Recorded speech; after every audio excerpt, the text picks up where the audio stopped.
বাংলাদেশের অমূল্য সম্পদ মুফতি আমির হামজা 2-2.5 ঘন্টা কথা বলতে গিয়ে 2-1টা কথা এদিক ওদিক হতে পারে। সে আমির হামজার 1-1.5 সেকেন্ড 2-5-10 সেকেন্ডের 1-2 মিনিটের বক্তব্য কাটিং করে নানাভাবে তাকে বিভ্রান্ত করবার জন্য সোশ্যাল মিডিয়ায় ছাড়া হচ্ছে।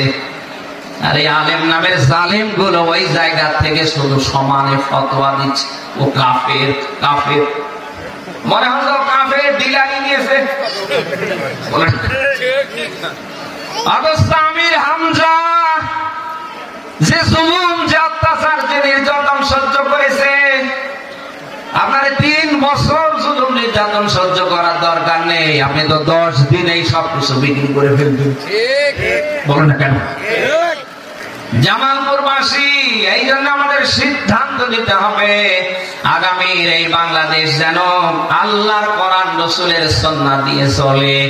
যারা চালাতে চায় আমরা তাদের সাথে আসি, থাকবো।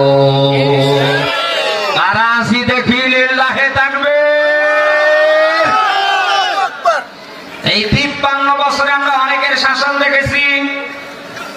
আল্লাহর কোরআন দিয়ে রাসূলের সুন্নাহ দিয়ে আগামীতে এই দেশটা যারা চালাতে চায় আমরা তাদের শাসন দেখতে চাই।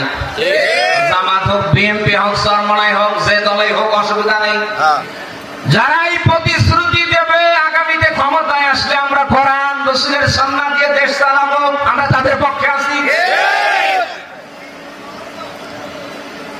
53 বছর ধরে আমরা দেখেছি মানুষের তৈরি করা মতবাদ দিয়ে, আইন দিয়ে এই বাংলাদেশের কেউ শতভাগ শান্তি প্রতিষ্ঠা করতে পারেনি। এদেশের মানুষের সেফটি, নিরাপত্তা দিতে পারেনি। অতএব মানুষের তৈরি করা মতবাদ দিয়ে, আইন দিয়ে কিয়ামত পর্যন্ত দেশে শান্তি প্রতিষ্ঠা সম্ভব নয়।